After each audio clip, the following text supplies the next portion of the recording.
예, 오늘의 모닝 브리핑 시작하겠습니다. 미증시는 젠슨 황의 어떤 강한 AI 자신감 이 발언에 또 최고치 경신하는 그런 모습을 보였고요. 또 미중 간의 협상 앞두고 뭔가 또 긍정적인 어떤 내용들이 보도될 것 같다. 뭐 이런 내용들이 또 알려졌습니다. 우리 증시는 어제 외국인들이 굉장히 많이 팔았는데 그럼에도 불구하고 일단 4,000포인트는 버텼잖아요. 오늘 장에서 4,000포인트에서 다시 밀고 올라가는지 그러니까 이 부분 상당히 중요할 것 같고요. 어제 반도체에 밀리고 2차전지, 제약, 엔터, 인터넷 쪽 이런 종들 올랐는데 오늘 반도체 쪽에 또 뉴스들이 많이 나올 것 같아서 또 어떤 변화가 되는지 변수가 되는지 좀 살펴봐야겠습니다. 우선 미증시는 3대 지수 다 오르긴 했는데 러셀 2000이 빠졌잖아요. 그리고 업종으로 보면 11개 업종 중에서 상승한 건 3개밖에 없었어요. 그러니까 테크 업종이 1.6%, 이게 또 시가총액이 크다 보니까 이 종목군들이 올라가면서 지수 전체를 끌어올렸고, 그러니까 전반적으로는 하락한 종목이 더 많았던, 그러니까 빅테크, 그 중에서도 엔비디아, 뭐 마이크로소프트 이런 종목의 매수가 집중되면서 전체적인 분위기는 좀 조심스러웠다. 그 빅테크에만 매수가 집중됐다. 이렇게 이제 보면 될 것 같고요. 뭐 중요한 이슈들이 되게 많았는데 우선 미중 정상회담 앞두고 긍정적인 뉴스들이 조금씩 나오고 있습니다. 그러니까 미국이 그러니까 만약에 이제 중국의 펜타닐 수출을 통제하면 기본 관세를 오히려 낮춰줄 수 있다. 지금 뭐 100% 관세 부과하는 거 유예할 거야. 이걸 넘어서 만약에 이제 펜타닐 수출을 통제한다라고 약속을 하면 현재 기본 관세 55%를 45%로 낮출 수 있다. 이런 내용들이 보도가 됐어요. 이렇게 되면 지금 브라질이 50%잖아요. 그러니까 브라질보다 중국의 관세율이 더 낮아지는 그런 상황이 생기게 되는 거죠. 그러니까 지금 미국이 관세 부과하면서 펜타닐 때문에 부과하는 관세가 20% 정도 되거든요. 그러니까 그걸 절반으로 낮추겠다라는 이야기가 되는 거죠. 그래서 이거 이번에 뭔가 딜이 좀 크게 되나 보다. 그럼 이제 중국이 히토류 주고 그다음에 대두 구매해 주나 보다. 뭐 이런 식으로 또 해석이 된 거죠. 그리고 오늘 뭐 시장을 지수 자체를 끌어올린 건 젠슨 황의 발언. 지금 AI가 선순환 국면에 접어들었고 현재 확보한 주문만 5천억 달러가 넘는다. 그러니까 이런 내용들이 공개가 되면서 주가가 또 올라가는데 결정적인 역할을 했습니다. 이 내용은 잠시 후 자세히 설명드리겠고요. 어쨌든 이번 주 이벤트가 워낙 많잖아요. 뭐 기업들 특히 빅테크 실적 나오고 이런 것들도 있긴 하지만 어쨌든 인플레이션 압박이 좀 완화될 수 있다. 관세가 떨어지게 되면. 그리고 금리 인하에 대한 기대감도 있고 뭐 이런 등등의 이슈가 있어서 이거는 대부분 다 부정적인 이벤트들은 아니어서 매수세를 좀 뒷받침할 것 같다. 그러니까 이런 분석들이 나오고 있고요. 그리고 특히 이제 바클레이지에서는 현재 그 금리 인하 말고 양적 긴축, 이거는 이제 연준이 돈을 갖다 계속 흡수하고 있는 거거든요. 시중에 풀린 돈을 흡수하고 있는 거예요. 이런 거 저런 거 막 아무거나 담보 다 잡아주고 돈 빌려주다가 이제 만기 됐으니까 돈 갚아. 기존에는 그냥 돈 안 갚아도 돼. 계속 만기 연장 이렇게 해주고 있었는데 연장 안 하고 이번엔 갚어. 이렇게 하고 있거든요. 근데 이걸 갖다가 이제 종료를 하겠다라는 거예요. 그러니까 이제 시장의 돈을 더 이상 흡수하진 않고 현재 수준 유지되도록 하겠다 이런 거라서. 근데 원래 시장에서 예상한 건 12월. 그런데 이번에 논의할 가능성도 없지는 않은 것 같다. 근데 어쨌든 연내 양적 긴축이 종료될 것 같다. 그러니까 시장은 어떤 자금 조달에 숨통이 트일 거다. 뭐 이런 내용들이 또 보도가 되고 있고요. 그리고 이제 로이터에서는 그 대형 투자자들의 AI에서 수익을 많이 내가지고 이걸 갖다가 이제 다른 쪽으로 돌리고 있는데 그 산업이 로봇, 그리고 이제 소프트웨어, 그리고 아시아 기술주에 투자하는 돈으로 활용하고 있다. 뭐 이런 어떤 분석도 제기를 했습니다. 그리고 이제 오늘 경제 지표가 나온 게 있는데 이제 ADP 민간 고용이라고 하는 게 있잖아요. 근데 여기서 이제 최근에 고용 지표가 안 나오니까 우리가 그걸 커버할 수 있도록 지표를 발표해 볼게. 그래서 이제 주당 평균 몇 명 정도의 어떤 일자리가 만들어졌는지 매주 화요일마다 공개를 하겠다라는 거예요. 그래서 오늘 공개를 했는데 10월 11일까지 주당 14,000명 정도, 그러니까 월 55,000 정도의 일자리가 만들어진 것 같다. 그러면서 이제 ADP 측에서는 고용이 부진했었는데 그 바닥은 친 것 같은데, 그러니까 고용이 꺾이고 이제 밀려 내려가던 고용이 일단은 바닥은 치고 살짝 올라온 걸로 추정이 된다. 뭐 이런 식의 코멘트도 이제 남기기도 했습니다. 또 오늘 뭐 엔비디아 쪽 뉴스가 결정적이었어요. 오늘 한 5% 올랐잖아요. 젠수랑이 뭐라고 얘기했냐면 AI가 세계 경제를 혁신할 거다. 그러면서 이제 투자가 가치가 있는 지출이 됐다. 그러면서 이제 이미 엄청난 주문을 이제 받았는데 블랙홀과 루빈, 이게 지금 5분기 동안 5천억 달러 주문을 확보했다라는 거예요. 뭐 어마어마하죠. 그리고 이제 오늘 노키아에 10억 달러 투자한다라는 보도가 나왔거든요. 또 이제 지분 2.9% 확보하게 되는 건데, 노키아는 이걸 AI에 투자해서 그러니까 6G 효율화를 이룰 거다. 그러니까 이런 내용들을 또 공개를 했고요. 그리고 이거 말고 우버하고 루시드와 자율주행, 또 미국 에너지부와 슈퍼컴퓨터 프로젝트 이걸 협력한다. 그러니까 여기저기 막 협력을 하면 저기서는 이제 엔비디아 칩 구매할 수밖에 없잖아요. 그러니까 이런 구도를 자꾸 만들어내는 거죠. 그리고 이제 트럼프와 수요일에 한국에서 만난다. 근데 이걸 트럼프도 발언하고 이제 젠스랑도 발언했거든요. 그래서 뭔가 좀 뭐 내용들이 좀 나올 것 같고, 그 다음에 주목해 볼 만한 게 오늘 블룸버그에서 어떤 기사가 나왔냐면 그 한국 와서 삼성, 현대차, SK와 새로운 협력을 공개할 거다. 그런데 이게 이제 평범하지 않다라고 보여지는 게 좀 중국 시장이 좀 난항이잖아요. 그 뭐 규제, 수출 규제도 있고 막 그러니까. 그래서 한국을 전략적인 시장으로 만들려고 하는 것 같다. 이런 내용들이 보도가 됐습니다. 근데 그럴 수밖에 없는 게 이제 우리나라에서는 엔비디아 칩을 많이 구매할 수 있는 상황이 되고, 또 이제 엔비디아 칩에 중요한 부품을 또 공급하는 업체잖아요. 그래서 이게 이제 좀 뭐 의미 있는 어떤 뉴스가 될 수도 있을 것 같아요. 그래서 오늘 이 뉴스가 좀 시장에 영향을 주는지도 좀 봐야 될 것 같습니다.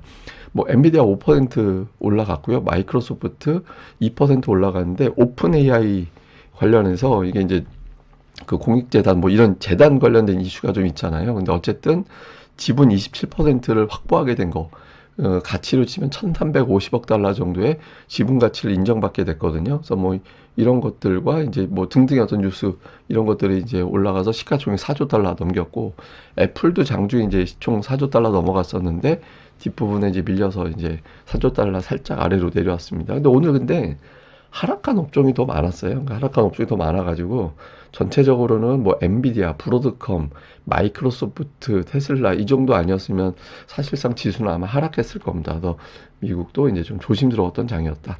근데 최근에 반도체 지수가 되게 강해요. 그러니까 최근 4일 동안 미국에서 반도체 지수가 7.7% 올라갔고, 이렇게 되면서 S&P 500 내 반도체 그러니까 지금 S&P 500 지수 자체가 올라가고 있잖아요. 근데 그 안에서 반도체 비중이 계속 올라가고 있거든요. 그래서 지수를 뭐 이런 쪽 종목군들이 좀 견인하고 있구나라는 게 보여지고 있는 상황인데, 자금 자체가 계속 들어옵니다. 그러니까 최근에 ETF 자금 동향 보면 뭐 라지캡, 미들캡, 스몰캡 자금 다 들어오고 있는 상태잖아요. 그러니까 돈이 계속 들어오는데 이 돈이 주로 이번 주 들어서는 좀 빅테크에 좀 관심을 많이 갖는 것 같다. 이렇게 이제 보여집니다. 그리고 이게 실적이 뒷받침되니까 대형주 실적하고 주가 추이하고 좀 비교를 해보면 같이 가거든요. 그러니까 이게 터무니없이 올라가는 게 아니라 실적이 어느 정도 따라주면서 올라가는 거라서, 뭐 이게 예전 같은 어떤 버블 이야기가 나오긴 하지만 투자자들이 아직은 겁먹고 있는 정도는 아닌 걸로 보여집니다. 자, 우리 시장은 어제 이제 종가하고 시가하고 종가하고 별 차이 없는 수준으로 마감을 했는데 어쨌든 하락한 거죠. 코스피 같은 경우는. 근데 그 보면 이틀 음봉은 안 나왔었거든요. 10월 들어서. 그러니까 하루 좀 눌렸다 싶으면 투자자들이 그냥 매수가 들어왔어요. 그러니까 뭐 눌리는 것도 뭐 이렇게 급락한 것도 아니에요. 그러니까 뭐 그 거의 보합권 음봉, 약간 하락한 음봉 뭐 이 정도에서도 그 다음 날은 바로 매수세가 들어왔었거든요. 그래서 코스피가 오늘 장에서 이슈가 되게 많은 날인데 하이닉스 실적도 있고 뭐 에이펙, FMC 직전이고 이래서 이슈가 많은데 그럼에도 불구하고 올라갈 거냐. 근데 이제 어제 하락한 이유는 그 중요한 일정 직전에 현금화 시켜놓자. 뭐 빅테크 실적, SK하이닉스 실적, 에이펙, FMC 등등 앞두고 좀 현금화하자 이런 것도 있었고, 또 이미 그 전날 지수가 워낙 많이 올랐기 때문에 호재가 선반영된 상태라서 어제 어지간한 거 가지고 더 올라가긴 어려웠다. 이것도 있었고, 제가 또 어제 설명드렸던 삼성전자 관련된 루머, 예, 그러니까 그 칩 공급 단가를 좀 할인해서 공급하려고 하는 것 같다. 그래서 이제 수익성에 대한 어떤 우려까지는 아니고 좀 좀 뭐 저렇게까지 뭐 이런 어떤 실망감 뭐 이런 것들로 영향을 준 걸로 추정되는 이런 등등으로 어제 매도 물량이 좀 나왔던 것 같거든요. 근데 최근에 좀 하락했다 싶으면 그 다음날 바로 올라갔는데 그게 유지가 되는지. 근데 어제 같은 경우 그 매도가 두 업종에 집중됐었어요. 그러니까 어제 외국인들이 1조 8천억 팔았잖아요.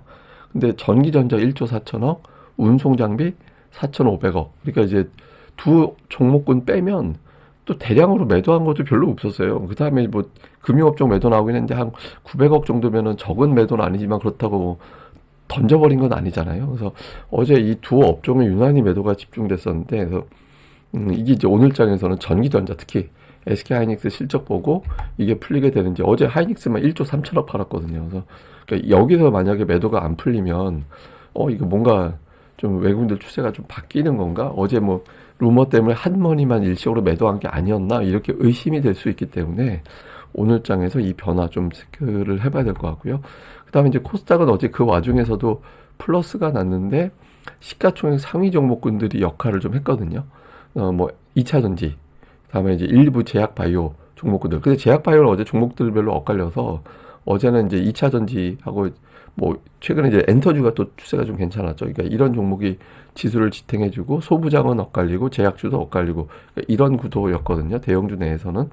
근데 어쨌든 어제 지수는 플러스였는데 하락 종목이 더 많았잖아요. 근데 제가 이제 최근에 코스닥의 ADR이 워낙 낮아서 상승 종목 수가 더 많은 날에 빈번하게 좀 이전보다는 빈번해질 수 있다, 이제 그 말씀을 드렸잖아요. 근데 어제 지수가 플러스임에도 불구하고 하락 종목이 더 많았거든요. 근데 이런 구도가 나오면 안 돼요. 그러니까 이제 좀 코스닥 쪽에서 상승 종목이 늘어날 때, 제가 이제 이거를 뭐 무조건 상승 종목이 늘어난다 이걸 이야기하고 싶은 게 아니라, 상승 종목이 늘어날 때 어떤 업종이 제일 세게 가는지, 이것도 되게 중요해요. 그러니까 방어적인 역할을 하는 종목과 공격의 역할을 하는 종목을 구분해 놓을 필요가 있거든요. 그래서 상승 종목 늘어나는 시점에 가장 강하게 올라가는 업종이 뭔지 이거 되게 중요합니다. 그래서 이거 좀 체크해 볼 필요가 있다, 이렇게 보면 되고, 이번 주 업종별 구도를 보면 일단 그 증권 업종, 그러니까 증권 업종이 이틀 전에 붕 뜨고 어제도 좀 장중에 밀리긴 했었는데 결국엔 이제 플러스로 마감하고 이런 모습을 보였죠. 그다음에 제약바이오 종목군들이 이게 한미약품의 이제 비만 치료제 때문에 올라가는 건가 싶긴 했는데, 어쨌든 아직까지는 이제 추세, 또 삼성바이오 거래 정지 들어가기 전에도 주가가 올라갔잖아요. 그래서 제약주도 이번 주에 흐름이 괜찮았고, 그다음에 엔터주가 은근하게 올라갑니다. 그러니까 하이브, 그 BTS가 내년도에 글로벌 투어 60회 이상 한다라고 하니까 요 재료 가지고 또 밀고 올라가는 이제 그런 모습이 있었고, 또 이제 카카오 그리고 통신 장비, 이런 종목군들도 또 강세를 보이는 그런 움직임이 있었거든요. 그래서 이번 주 이런 종목군들이 쭉 움직였는데, 어쨌든 이 중에 이게 다 계속 같이 올라가지 못할 겁니다. 그러니까 이 중에서 이제 한두 개 정도는 좀 추세가 나올 가능성이 있으니까, 제가 뭐 메인 대장주, 그다음에 보조 대장주 이런 것들 설명드렸잖아요. 그래서 보조 역할이 뭐가 되는지 잘 봐야 될 것 같습니다.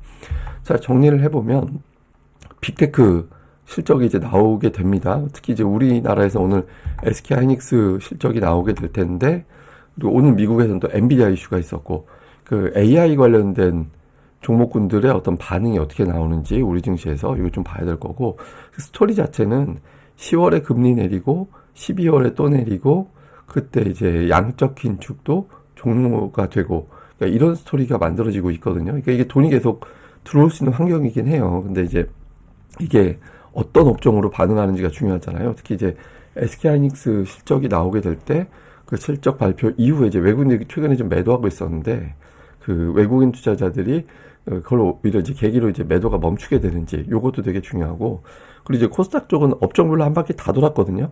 예, 뭐 엔터, 통신, 장비, 반도체, 제약, 바이오, 뭐 2차전지, 이게 다 오를 수 있는 업종은 그러니까 하루 오르든 이틀 오르든 다 올랐어요. 그래서 이 중에서 이제 순환매 다 돌고 나서 정리를 시키는 업종이 뭐가 되느냐, 그러니까 요 흐름도 잘 봐야 될 것 같습니다. 근데 어제 이제 외국인들이 워낙 많이 팔아서 어제 외국인 투자자들의 매도가 되게 많이 나왔잖아요. 1조 8천억 원이면은 뭐 거의 기록적인 어떤 매도라고 봐야 되거든요. 근데 이제 외국인 코스피, 근데 1조 8천억 정도의 어떤 매도가 나오고 나면 외국인들이 그 매도가 피크가 되는 경우가 많이 있었어요. 그러니까 그 매도 치고 그 다음날 또 그렇게 매도한 적은 그렇게 흔하진 않았어요. 그러니까 4월에 이제 해방의 날 트럼프가 이제 표 들고 난리쳤을 때 이제 그때 이제 연속적으로 나오긴 했지만 지금 그런 국면은 아니잖아요. 그러니까 보통 보면 한 1조 원 정도? 네, 1조 원 정도 매도하고 나면 연속적으로 매도하기보다는 이제 그 다음날은 매도 규모가 어쨌든 뚝 떨어지는